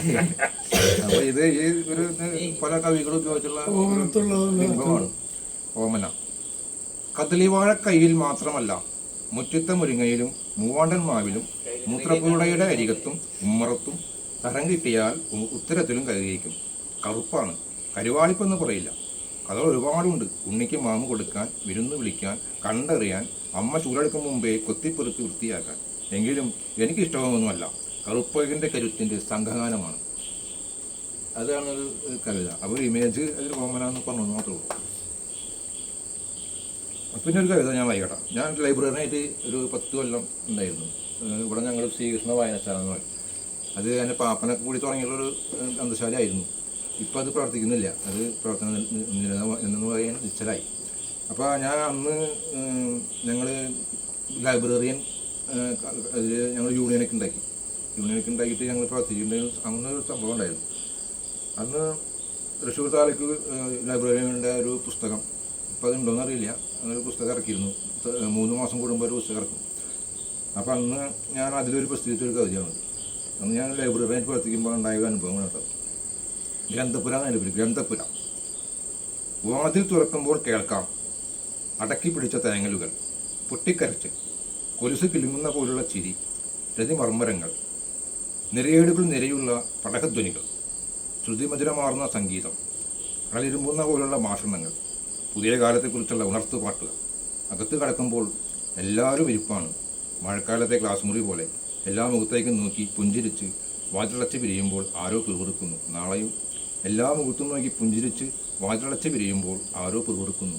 നാളെയും എന്നുള്ള ഗ്രന്ഥപുരയുടെ ഒരു അവസ്ഥ അന്ന് തന്നെ എനിക്ക് ബോധ്യപ്പെട്ടിട്ടുണ്ടായിരുന്നതാണ്. ആളുകൾ വായനശാലയിലേക്ക് വരാണ്ടിരിക്കുന്നൊരവസ്ഥ. അപ്പോൾ പുസ്തകങ്ങളൊക്കെ ഇങ്ങനെ വെറുതെ ഇരിക്കുകയാണ്. ആ പുസ്തകങ്ങൾ നോക്കിയിട്ട് ഞാൻ എഴുതിയൊരു കവിതയാണ് ഗ്രന്ഥപുര എന്നുണ്ട്. അതും ഇത്ര ആൾക്കാർക്ക് ഞാൻ ഇഷ്ടപ്പെട്ടൊരു കവിതയാണ് കേട്ടോ. എനിക്കും ഇഷ്ടപ്പെട്ടൊരു കവിതയാണ്. പുസ്തകങ്ങളെക്കുറിച്ച് ഇപ്പം നമുക്കിതിൽ അറിയാമല്ലോ, ഓരോ പുസ്തകങ്ങളിലും ഉണ്ടാകുന്ന അനുഭവങ്ങളായിരിക്കും. കരച്ചിലുള്ള പുസ്തകങ്ങളായിരിക്കും, ചിലതിൽ ചിരിക്കാനുള്ള പുസ്തകങ്ങളായിരിക്കും, ചിലതിൽ രതിനെക്കുറിച്ചുള്ള പുസ്തകങ്ങളായിരിക്കും, ചിലത് നല്ല വിപ്ലവ ആശയങ്ങളൊക്കെ പറയുന്ന പുസ്തകങ്ങളായിരിക്കും, സംഗീതത്തെക്കുറിച്ചുള്ള പുസ്തകങ്ങളായിരിക്കും. അങ്ങനെ പല പല ആശയങ്ങൾ ഉൾക്കൊള്ളുന്ന പുസ്തകങ്ങളാണ് നിറഞ്ഞിരിക്കുന്നത്. നമ്മൾ പുസ്തകത്തിൽ അവിടെ കയറി ചെല്ലുമ്പോൾ നമുക്ക് ആദ്യം കിട്ടുന്ന ആ ഒരു ഇതാണത്. അനുഭവം എന്ന് പറഞ്ഞാൽ അയ്യോ എന്തെല്ലാം അറിവുകൾ കിട്ടും പുസ്തകത്തിൽ നിന്നുള്ളതാണ്. പക്ഷേ ഇപ്പോൾ ആരും പുസ്തകത്തിലേക്ക് കൂടുതൽ കയറുന്നില്ല. കാരണം അത് ഏറ്റവും യോഗമായി മാറി. അതുകൊണ്ട് തന്നെ ആ ഗ്രന്ഥശാല അത് കാരണം പൂട്ടിപ്പോവുകയും ചെയ്തു. ഞാൻ പരമാവധി ഞങ്ങൾ ശ്രമിച്ചു നോക്കി അത് പിടിച്ച് നിർത്താനായിട്ട് പറ്റില്ല. അപ്പോൾ അത് അങ്ങനെ പോയത്. കാലികാണ് ഇപ്പോൾ വായിച്ച കവിത. അത് ലൈവായിട്ട് ഇപ്പോൾ അനുഭവിച്ചിട്ടുണ്ടെങ്കിൽ അതെ, ഗ്രന്ഥപുരയുടെ അവസ്ഥ അങ്ങനെയാണ്. ഞാനത് 10 കൊല്ലം നടത്തിയതാണ് ഒറ്റയ്ക്ക്. കമ്മിറ്റിക്കാരൊന്നും വരില്ല. ഞാൻ തന്നെ ഒരു പുസ്തകം എടുക്കാൻ പോകണം. നമ്മൾ ഇവിടെ തന്നെ പാന്തൂർ സെൻറ്ററിലായിരുന്നു അത്. എന്നിട്ട് അത് പൊളിച്ചു മാറ്റി. ഇപ്പോൾ അവിടെ വലിയ വന്നല്ലോ. അപ്പോൾ അന്ന് സ്ട്രൈക്ക് നടത്തിയിട്ടാണ് ഞാൻ അതിൻ്റെ നഷ്ടപരിഹാരമൊക്കെ മേടിച്ചത്. പക്ഷെ അതൊന്നും ഉപയോഗപ്പെട്ടില്ല. അവിടെ കിടക്കുന്നുണ്ട് ബാങ്കിൽ. ആരും ഉണ്ടായില്ല ഒന്നും ചെയ്യാനായിട്ട്. അപ്പോൾ അന്ന് ശ്രീവർഷനൊക്കെ എന്നെ സഹായിച്ചു കേട്ടോ. ശ്രീവർഷൻ്റെ കൂടെ നിന്നിട്ടാണ് അതൊക്കെ ഒത്തുതീർപ്പുണ്ടാക്കാനൊക്കെ ശ്രമിച്ചത്. എന്തായാലും ഇവിടുന്ന് പിരിഞ്ഞു പോകാൻ വേണ്ടിയിട്ട് അവർ ഭീഷണിപ്പെടുത്തി. എല്ലാം പൊളിച്ചു മാറ്റി. ആ ഒരു ബിൽഡിങ്ങിന് ഒരു കഷ്ണം മാത്രം അവിടെ നിർത്തി. ഞാൻ പറഞ്ഞു പൊളിക്കാൻ പറ്റാമെന്ന്. അപ്പോൾ അവർ പറഞ്ഞു എന്നെ ഭീഷണിപ്പെടുത്തി, അവൻ്റെ ഒരു ഭീഷണിപ്പെടുത്തുന്നവർ പറഞ്ഞു ഞങ്ങൾക്ക് അറിയാതെ എങ്ങനെ പൊളിക്കാനൊക്കെ. ഞാൻ പറഞ്ഞു പൊളിക്കാൻ പറ്റില്ല. എന്നിട്ട് ഞാൻ ഒരു തൽപ്പോളൊക്കെ ഇട്ട് പൊതിഞ്ഞിട്ട് ഇങ്ങനെ നിർത്തിയത്. കാരണം അപ്പുറത്തൊക്കെ പൊളിഞ്ഞു പോയി. ഇത് മാത്രമേ ഉള്ളൂ. മഴ വന്ന് ഒക്കെ നശിക്കില്ലേ. അങ്ങനെയൊക്കെ ചെയ്ത് നിർത്തി. അവസാനം അവർ തീർപ്പതിലുണ്ടാക്കി കുറച്ച് കാശ് തരാം പറഞ്ഞ് തന്നു. അങ്ങനെയൊന്നും പിരിഞ്ഞു പോന്നു. പിന്നെ ഒരു സ്ഥലത്ത് കൊണ്ടുവച്ചിട്ട് പക്ഷേ അത് അവിടെ ശരിയായില്ല. പിന്നെ അതിപ്പോൾ പ്രവർത്തിക്കുന്നില്ല. അപ്പോൾ അങ്ങനത്തെ ഒരു അവസ്ഥ നമ്മുടെ ജീവിതാനുഭവങ്ങളാണ് ഇതൊക്കെ പറയാൻ കിട്ടാറുണ്ട്. ഇപ്പോൾ ഞാനൊരു പിന്നെ പ്രണയത്തെക്കുറിച്ചൊക്കെ ഞാൻ എഴുതിയിട്ടുണ്ട്. പ്രണയം എനിക്കില്ല എന്ന് പറയാൻ പറ്റില്ല. കാരണം കവികളായാലും മനുഷ്യന്മാരൊക്കെ പ്രണയിക്കുന്ന ആളുകളാണ്. പ്രണയത്തിന് വേണ്ടി മരിക്കാനൊന്നും പോയിട്ടില്ല. അപ്പോൾ ഞാനങ്ങനെ ഒരു കവിത എഴുതിയാണ്, യാത്രാമൊഴി എന്ന് അതിൻ്റെ കവിതയുടെ പേര്. തുള്ളിക്കാണൊരു ഇതേപോലെ ഒരു കവിതയുണ്ട് യാത്രാമൊഴി പേരായിട്ട്. പക്ഷേ അതായിട്ട് അതിൽ ബന്ധമില്ല, കാരണം ആളെവിടെ കിടക്കണം, ഞാനവിടെ കിടക്കും. അപ്പോൾ അതിനൊരു ഞാനൊരു വഴി യാത്രാമൊഴി.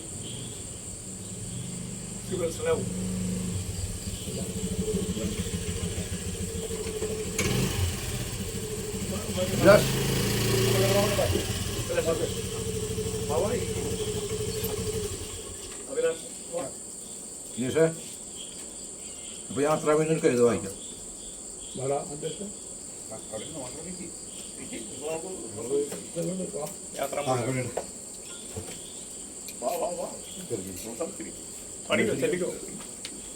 യാത്രാമൊഴി. അഭിലാഷും ബിനീഷ് രണ്ടുപേരും സുഹൃത്തുക്കളാണ് അധികാരം. യാത്രാമൊഴി വായി.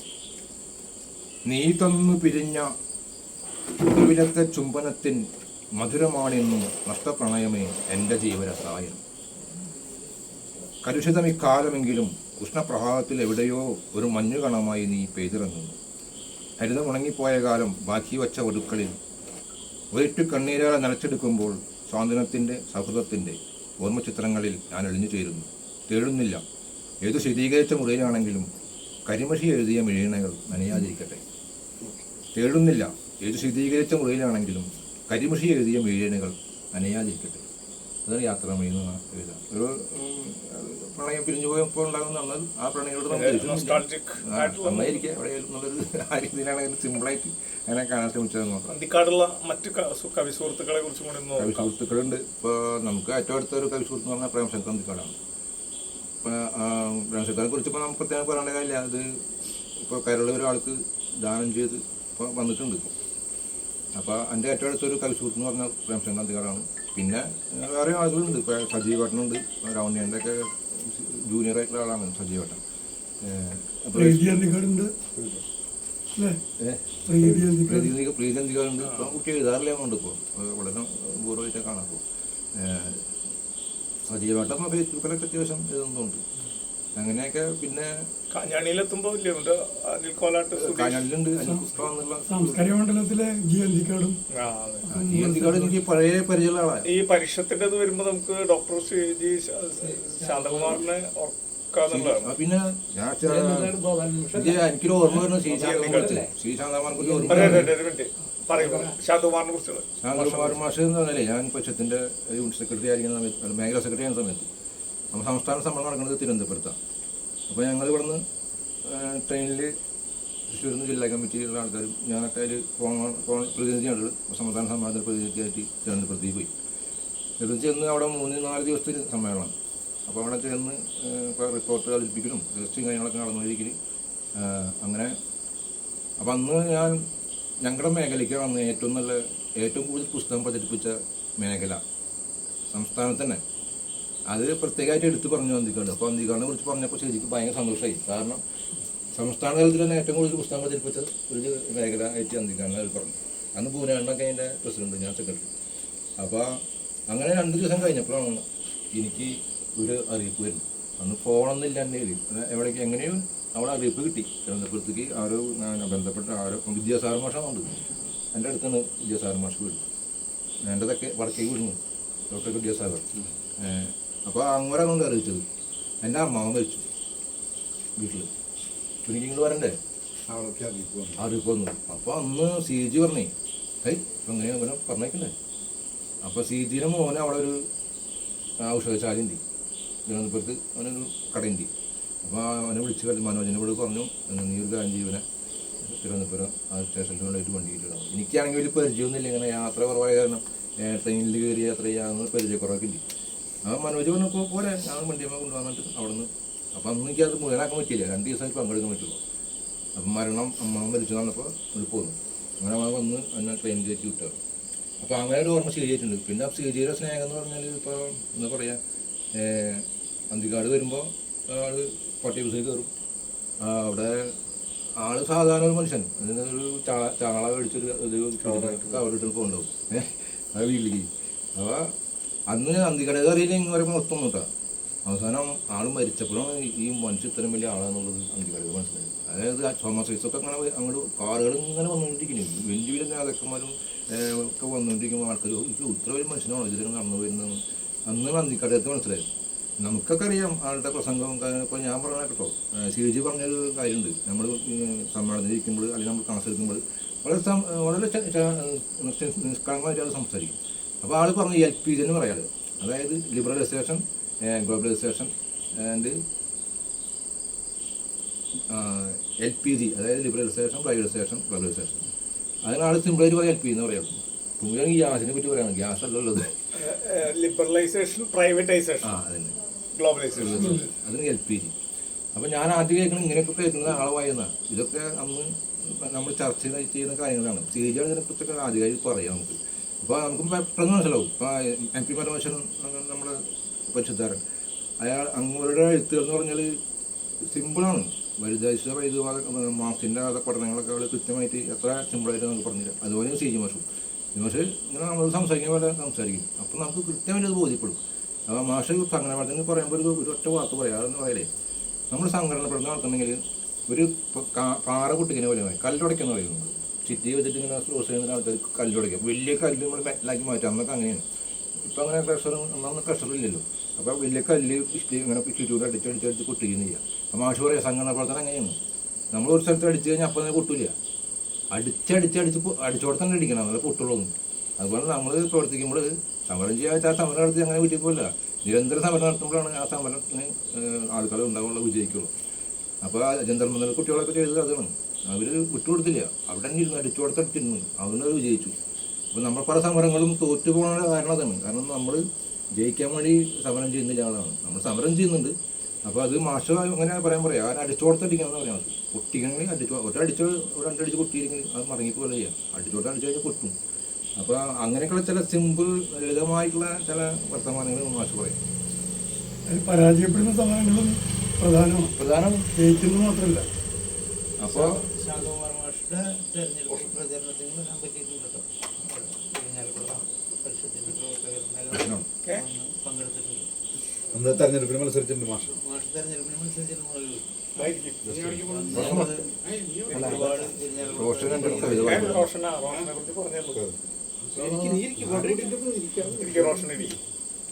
അന്തിക്കാലത്ത് മറ്റ് കലാസാംസ്കാരിക സിനിമയായിട്ട് ബന്ധപ്പെട്ട നാടകം അങ്ങനെ ഇപ്പോൾ കലാസംസ്കാരി പറഞ്ഞാൽ ഞാൻ പരിഷത്തിലാണ് കൂടുതൽ പ്രവർത്തിച്ചിട്ടുള്ളത്. അപ്പോൾ അതുകൊണ്ട് പരിഷത്തിൻ്റെ കലാജാഥകളൊക്കെ പങ്കെടുത്തിട്ടുണ്ട്, സംസ്ഥാന കലാജാഥകളൊക്കെ പങ്കെടുത്തിട്ടുണ്ട്. അന്നൊരു അനുഭവം എന്ന് പറഞ്ഞാൽ എൻ്റെ വീട് ഇതുപോലെ ഒന്നല്ല, ഒരു ഓലക്കുടിലാണ്. അപ്പോൾ ഞാനും അമ്മയും മാത്രമുള്ള വീട്ടിൽ. അന്ന് കല്യാണമൊന്നും എനിക്കില്ല. അപ്പോൾ അമ്മയ്ക്ക് വീട്ടിൽ നിന്ന് തന്നെ പുറത്ത് പോകാൻ ഇഷ്ടമില്ല. അപ്പോൾ ഞാനെന്ത് ചെയ്തു, റോഷന് ഞാനാണ് പേര് കൊടുത്തത്. റോഷൻ കൊടുക്കില്ല, കലാജാതിക്ക് പേര് കൊടുക്കും ഞാനും റോഷൻ. ഞങ്ങളാണ് പാടും. അന്ന് സമ്മേളനമൊക്കെ വരുമ്പോൾ രാത്രിയാണ് പാടലും പിന്നെ. അപ്പോൾ മുരളിയേട്ടൻ പറഞ്ഞു, ഇവർ രണ്ടാളും എടുത്തോന്നു. അങ്ങനെ ഞാൻ സമ്മതിച്ചു, ഇവനെ സമ്മതിച്ചു. അവസാനം ഇവൻ്റെ ഒരു പാപ്പം മരണപ്പെട്ടു. അതിൽ ഇവന് വരാൻ പറ്റിയില്ല. അപ്പോൾ ഞാൻ ഒറ്റയ്ക്ക് ഇങ്ങനെ പോകും. അപ്പോൾ ഞാനെന്ത് വിചാരിച്ചു, തുടങ്ങി പോകാം. അമ്മോട് പറയാനും പറ്റില്ല. അമ്മോട് പറഞ്ഞാൽ അമ്മ പറഞ്ഞേക്കില്ല. 1.5 മാസം 2 മാസത്തോളം പുറത്തുനിന്ന്. അപ്പോൾ ഞാനൊരു ദിവസം വീട്ടിൽ നിന്ന് പുറത്ത് പോയി 12 ഇരുന്നു. അങ്ങനെ ബസ് കയറി പോയി. അമ്മോട് പറഞ്ഞില്ല. തൃശ്ശൂരിൽ നിന്നിട്ട് സുജാത നേരത്തിനല്ലോ അവരോട് അന്നുണ്ട്. ഞാനും അവരോട് പോയത് തൃശ്ശൂരിൽ നിന്ന്. അങ്ങനെ പാലക്കാട് പോയി. അവിടെ നമ്മുടെ മങ്കര എന്ന സ്ഥലമുണ്ട്. മങ്കര സ്ഥലത്താണ് അവിടെ ക്യാമ്പായിരുന്നു. അപ്പോൾ അന്ന് ഖസാക്കൊക്കെ ആ സ്ഥലത്താണ്. അപ്പോൾ അവിടെയൊക്കെ ഞങ്ങളൊന്ന് പോകാൻ പറ്റി. അവിടെയൊക്കെ പോയി കാണാനൊക്കെ ചെയ്തു.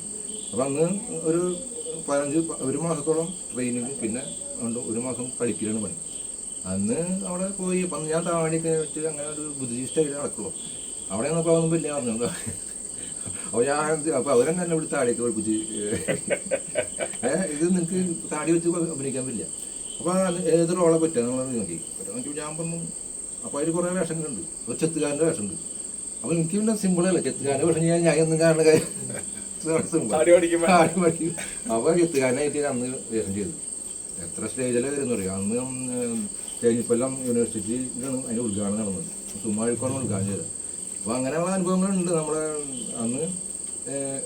അങ്ങനെ തേടി കളിച്ച് അമ്മ എന്നെ കാണാണ്ടപ്പോൾ അമ്മ അവിടെ നിന്ന് വീടും മുട്ടി മാമൻ്റെ അടുത്ത് പോയി. നമുക്ക് ഒറ്റയ്ക്ക് നിൽക്കാൻ പറ്റില്ല. അമ്മ മാമൻ്റെ വീട്ടിൽ പോയി.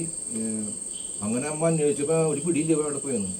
അങ്ങനെ അങ്ങനെ ഒരു ദിവസം എക്സ്പ്രസ് പത്രത്തിൽ ഒരു ഫോട്ടോ, ഏത് നാടകം കളിക്കുന്ന ഒരു ഫോട്ടോ, എവിടെ ഇവിടെ പാലക്കാട് ഏതൊരു സ്ഥലത്ത് ഇങ്ങനെ തെരുവ് നാടകമുള്ളൂ. അന്ന് സ്റ്റേജ് ഒന്നുമില്ല, വെറുതെ നിന്ന് നാടകം കളിക്കും. അപ്പോൾ അന്ന് നമ്മുടെ സുഹൃത്ത് ഇവിടെ ഉണ്ട്, പഴഞ്ഞാപ്പറമ്പിലെ തിരുമേനി. അങ്ങനെ ഒന്ന് ശ്രീധരൻ, പി എച്ച് ശ്രീധരൻ. അപ്പോൾ ആള് അങ്ങനെ ആള് എന്നെ കണ്ടു. ആളന്ന് ഏജന്റാണ് ഈ മെഡിക്കലിൻ്റെ. അപ്പോൾ ആളങ്ങനെ യാത്ര ചെയ്യുമ്പോൾ ഒരു റോട്ടിൽ ഇങ്ങനെ നാടകം കളിക്കുന്നു. നോക്കിയപ്പോൾ മുന്നേ ആളുടനടി ആ പത്രം മേടിച്ചു. അന്ന് എക്സ്പ്രസ് പത്രത്തിൽ വന്നത്. ആ പത്രം മേടിച്ചിട്ട് ഇവിടെ കൊണ്ടു കൊടുത്തു. അതെ, ആൾ പോയിട്ടുണ്ടെങ്കിൽ അവിടെ ഇന്നിട്ടാന്ന് പറഞ്ഞു, നാടകം കളിക്കുന്ന അവിടെ നിന്ന് പറഞ്ഞു. അമ്മയ്ക്ക് അമ്മോട് പറയാൻ നമ്മൾ വീട്ടിൽ പോയി പറഞ്ഞു, മോള് മാമനോട് പോയിട്ട് എൻ്റെ സുഹൃത്ത് പോയി പറഞ്ഞുകൊണ്ട് ഇങ്ങനെ അമ്മ പേടിക്കുന്ന കാരണം അവിടെ നാടകം കളിക്കില്ല, കുറച്ച് നാൾ കഴിഞ്ഞാൽ വരുന്നത്. അങ്ങനെയൊക്കെ അനുഭവങ്ങൾ നമുക്കുണ്ട്. ശ്രീധരൻ ജില്ലാ സെക്രട്ടറി ആയിരുന്നു. അപ്പോൾ അങ്ങനെയുള്ള പക്ഷത്താണല്ലോ കൂടുതലും സംഘടന പ്രവർത്തനം നടത്തിയുള്ളത്. പിന്നെ ഇപ്പോൾ പാർട്ടി പ്രവർത്തനങ്ങളുണ്ട്. ഞാൻ ഉദ്ദേശിച്ചു മറ്റേ അന്തിക്കാട് എന്ന് വന്നിട്ടുള്ള സിനിമ, സജീവ അന്തിക്കാട് അടക്കമുള്ള ഒരു നിരയുണ്ടല്ലോ, അതിനെ കുറിച്ച് നോക്കാം. 1-2 കവിതയല്ലേ. പിന്നെ ഇപ്പോൾ ചാക്കമാഷ എനിക്ക് പണ്ട് പരിചയം കേട്ടോ. ചാക്കമാഷ ഇപ്പോൾ നമ്മുടെ ജോൺ അബ്രഹാമിന്റെ അന്ന് എനിക്ക് ചെത്തുളാളി സമരം ഡോക്യുമെന്ററി ചെയ്യാനായിട്ട് നടന്ന മാസക്കുറിച്ച് തമാശ ഉണ്ട് ഇവിടെ. 87-89 2 കൊല്ലം. അത് തമാശ എന്തായിരുന്നു? അത് പറയും. അത് തമാശ എന്താ വെച്ചാലേ, ഇവിടെ കൃഷ്ണൻ്റെ മുമ്പിൽ ഒരു ചായ പൊടിയുണ്ട്. അപ്പോൾ മാസം രാഷ്ട്രീയനോട് ചായ കുടിക്കാനായിട്ട്. അപ്പോൾ അന്നിങ്ങനെ കലഞ്ചിരുന്ന് നടക്കുന്ന ഒരു പരിപാടിയുള്ളൂ. അവൻ ചായ ഉണ്ട്, ഇപ്പോൾ കഴിക്കാറൊന്നുമില്ല, ബിസ്ക്കറ്റ് മാത്രമേ ഉള്ളൂ. പറഞ്ഞിട്ടുണ്ടായി ഞാൻ കണ്ടിട്ടില്ല. ഇത്ര മതി ബിസ്ക്കറ്റ് ഉണ്ടല്ലോ, ചെറിയ ബിസ്ക്കറ്റ് അതിനുള്ള കഴിക്കാൻ. ബിസ്ക്കറ്റ് മറ്റൊന്ന് ബിസ്ക്കറ്റ് അത് മാത്രമല്ല പറഞ്ഞു. അത് പോയി നിന്നു. എന്നിട്ട് എന്താ അവിടെ നിന്നിട്ട് ചായയും ഈ റൊട്ടും മുഴുവൻ കഴിച്ചു, ബിസ്ക്കറ്റ് മുഴുവൻ കഴിച്ചു. ബിസ്ക്കറ്റും മുഴുവൻ ആവശ്യമില്ല, കുറെ ബിസ്ക്കറ്റ് അങ്ങനെയൊക്കെ അതിണ്ട്. ഇത് തമാശയല്ലല്ലോ. വളരെ വളരെ വിശപ്പിന്റെ വിളിയുടെ ഭാഗമായിട്ട്. പിന്നെ പിന്നെ ഓർമ്മ വീട്, ഓർമ്മ വീട് പുതിയ പുതിയ കവിത.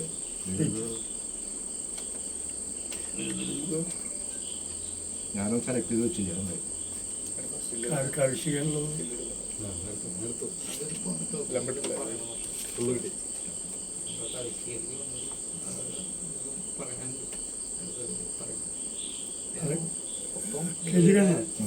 കാവിശികയെ കുറിച്ചൊന്നും പറയണം. കവിത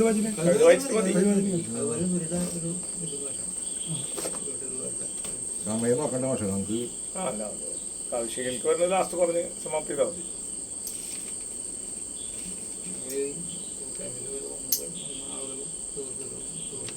ഞാനൊരു കാവിശിട്ടൊരു കഴിയട്ടെ, ചെറിയൊരു കഴിയ. മഴയെത്തുന്നുണ്ട്. മഴയത്ത് കുടയില്ലാത്ത കൂട്ടുകാരനെ കാത്ത് സ്കൂൾ വരാന്തയിലെ ബാല്യമഴ. മണം ചോരാത്ത നനഞ്ഞ ചമ്പകത്തിൽ ഇടവഴിയിലെ കുടമഴ. ഒരു കുടയ്ക്കീഴിൽ ചൂന സ്വപ്നങ്ങൾ ഉയർത്തിയ മുഷ്ടികൾ തന്നെ സമരമഴ. ചീവീടുകളുടെ കൂട്ടക്കരച്ചിലിൽ പാണ്ടിലൂരി തേച്ചൊട്ടിച്ച കടിയൻ തവളയുടെ കണ്ണീർ മഴ. തോട്ടുമുഖത്ത് കുരുത്തി കുടയുന്ന അയ്യപ്പൻ്റെ ചുണ്ടിലെ കെടാത്ത തീമഴ. തോട്ടുമുഖത്ത് കുരുത്തി കുടയുന്ന അയ്യപ്പൻ്റെ ചുണ്ടിലെ കെടാത്ത തീമഴ. ഇത് ഞാൻ നേരത്തെ കണ്ടിട്ടാണ്. നമ്മളൊരു അയ്യപ്പൻ നമ്മൾ ഒരു കാർന്നൊരു ഇവര് മീൻ പിടിക്കും, തുരുത്തി വെച്ചിട്ട് മീൻ പിടിക്കും. അപ്പോൾ ഞാൻ രാവിലെ 10 അന്ന് നേരത്തെ പോകും. നമുക്കൊരു മീൻ കുടയുണ്ടാവും. അപ്പോൾ വീഡിയോ മാത്രം ഉണ്ടാവും. എത്ര മഴയായാലും വീഡിയോ എത്തുണ്ടാവും. അതാണ് ഈ ചുണ്ടിലെ തീമഴ എന്ന് പറയുന്നത്. അതാണ് ഉദ്ദേശിച്ചത്. അത് ഉള്ളിലെ വെസ്പെൻറ്റും കൂടി ആവാം, അതുണ്ടാവും. അപ്പം അങ്ങനെ നമ്മൾ കവിതയിലേക്ക് വരിക എന്ന് പറയുമ്പോൾ പല ആളുകളും പല രീതിയിലാണ് കവിത വായിച്ചെടുക്കുക. നമ്മൾ എഴുതുന്നത് നമ്മൾ പറയുന്ന പോലെ ആവില്ല ആളുകൾ ഒരു കവിത പല രീതിയിലും വായിച്ചെടുക്കാം. നമുക്ക് അറിയണ പോലെ എഴുതുന്നു മാത്രം. ചിലപ്പോൾ അത് തെറ്റിദ്ധരിക്കപ്പെടാൻ സാധ്യതയുണ്ട് ചില വരികളൊക്കെ. അത് നമ്മുടെ കുഴപ്പമില്ല. കാരണം വായനക്കാരൻ എങ്ങനെ വായിച്ചെടുക്കുന്ന കവിത, അതാണ് അവൻ്റെ കവിത. നമ്മൾ ഇങ്ങനെ ഇതുപോലെ വായിക്കണം, പിടിക്കാൻ പാടില്ല. ശരിക്കും വേണ്ട എൻ്റെ കവിത ഇങ്ങനെ വായിക്കണം, ഇതുപോലെ മനസ്സിലാക്കണം എന്ന് പറയുന്നത് ഒരു കവിക്ക് ചേർന്നതല്ല. നമ്മൾ കവിത എഴുതുന്നു, മറ്റൊരു വായിക്കുമ്പോൾ അവരെങ്ങനെ വായിക്കുന്നുള്ളത് അവരുടെ രീതിയാണ്. ഓരോരുത്തരും വായനയുടെ രീതികളുണ്ട്. ഇത് പിന്നെ അതിലൊന്നും ഒതുക്കി വെച്ചിട്ടൊന്നുമില്ല. പിന്നെ പഴശ്ശിയിൽ നാലത്തെ കാണുന്നത് ഈ കൃത്യമായിട്ട് നോട്ട്ബുക്കുകളിൽ എഴുതി വെച്ചിട്ടുണ്ടല്ലേ? എല്ലാം എല്ലാം ഇങ്ങനെ കിട്ടിയില്ലാണ്. എഴുതി വെച്ചിട്ടുണ്ട്. കോവിഡ് കാലത്ത് ചെയ്തൊരു കവിത കേട്ടോ. കോവിഡ് കാലത്ത് ചെയ്ത കവിതയാണ് കലികാലം എന്ന്. കാലിക്കാലം എന്നാണ് ഞാൻ ഇട്ടത്. കലികാലം എന്നല്ല, കാലിക്കാലം. ഗേറ്റിൻ്റെ നടുക്കൊരു കുരിശ്, സൺഷെയ്ഡിനിടയിൽ കുപ്പിയിൽ ഊതിയ വെള്ളത്തിൻ്റെ ഞാത്ത്, പൂങ്കപ്പടിയിൽ വിഷ്ണുമായ ഈ വീടിൻ്റെ രക്ഷകൻ, പുറത്തേക്ക് ഇറങ്ങുമ്പോൾ ഡബിൾ മാസ്ക്, കയ്യുറ, 90% സാനിറ്റൈസർ, ഗ്ലാസ് ഷീൽഡ്, ഉറപ്പിന് ഓൺലൈനിൽ ഒരു പുഷ്പാഞ്ജലി പട്ടുകുർബാന. ഇത് കാലിക്കാലം എന്നാണ്, കലികാലം എന്നല്ല, കാലിക്കാലം. അന്തിക്കാട് സമരഭൂമി അങ്ങനെ പറഞ്ഞു വന്നിട്ട് അന്തിക്കാടിന്റെ ആ വീര്യം അത് എത്തുന്നോടത്തേക്ക് ശരിക്കും എത്തുന്ന രീതിയിലാണ് മാഷ് പോയിട്ടുള്ളത്. കാരണം മാഷ കവിതയിൽ ഭയങ്കര കുറുക്കിക്കൊള്ളുന്ന ആക്ഷേപവാസിക്ക് എടുക്കുന്നുണ്ടാവും അണ്ടർടോണായിട്ട്. അത് പ്രത്യേകിച്ച് റോഷൻ എൻ്റെ അടുത്ത് വെച്ചില്ല കേട്ടോ. ആ ഞാൻ സുന്ദരം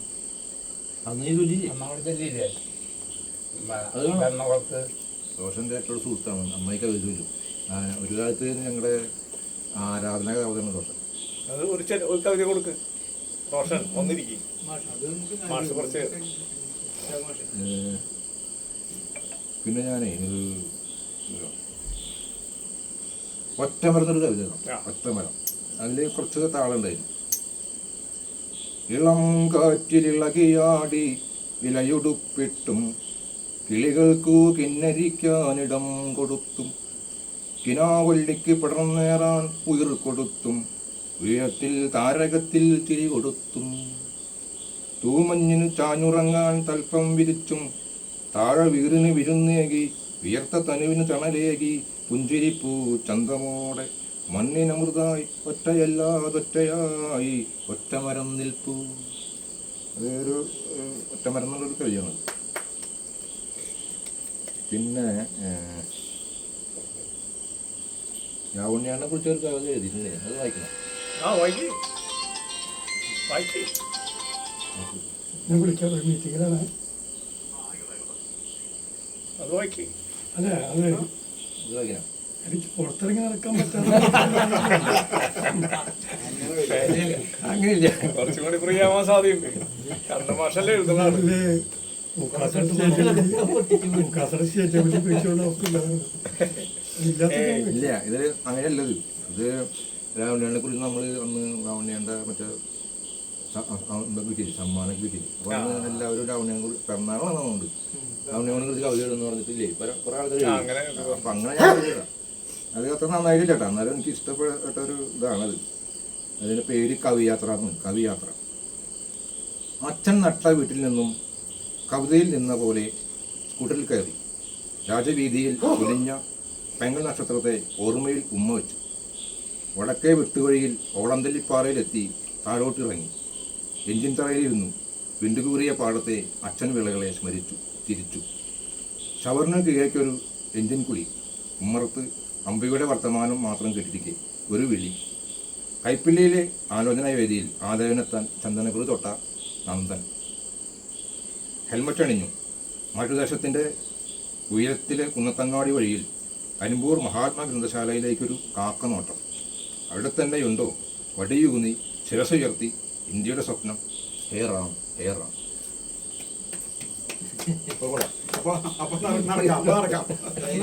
ധൈര്യമായിട്ട് ഇറങ്ങാം. ഇനിയും പറയൂ കണ്ട മാഷ, നമ്മുടെ കാവിശികമായിട്ടുള്ള കാവിശിക. അപ്പോൾ ഞാൻ പറഞ്ഞത് മുമ്പ് വരുന്നുണ്ട് കാവശ്യം നമുക്ക് കണ്ടുപിടിക്കാം. അല്ല, ഇവർ പറഞ്ഞല്ലോ, ഇവരെ കുറിച്ച് പറഞ്ഞു. അല്ല, മാഷകൾ പറഞ്ഞോളൂ. എന്തെങ്കിലും പറയുന്നെങ്കിൽ അതൊന്നും പറയുന്നില്ല. ചോദിച്ചതാ, ചോദ്യങ്ങളൊക്കെ ചോദിക്കാനില്ല. റോഷൻ അവിടെ നാടൻപാട്ടുകാരുണ്ടായിരുന്നു. ആരാ വരിക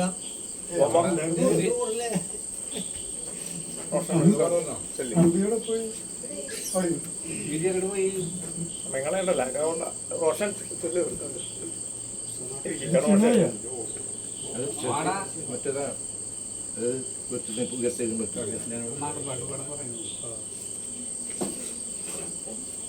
തീരുന്ന പണിയോടെ ആ ഒരു പാട്ട് പഠിക്കും ലൈവ് അങ്ങനെ കട്ട് ചെയ്തെടുക്കാം. ഒരു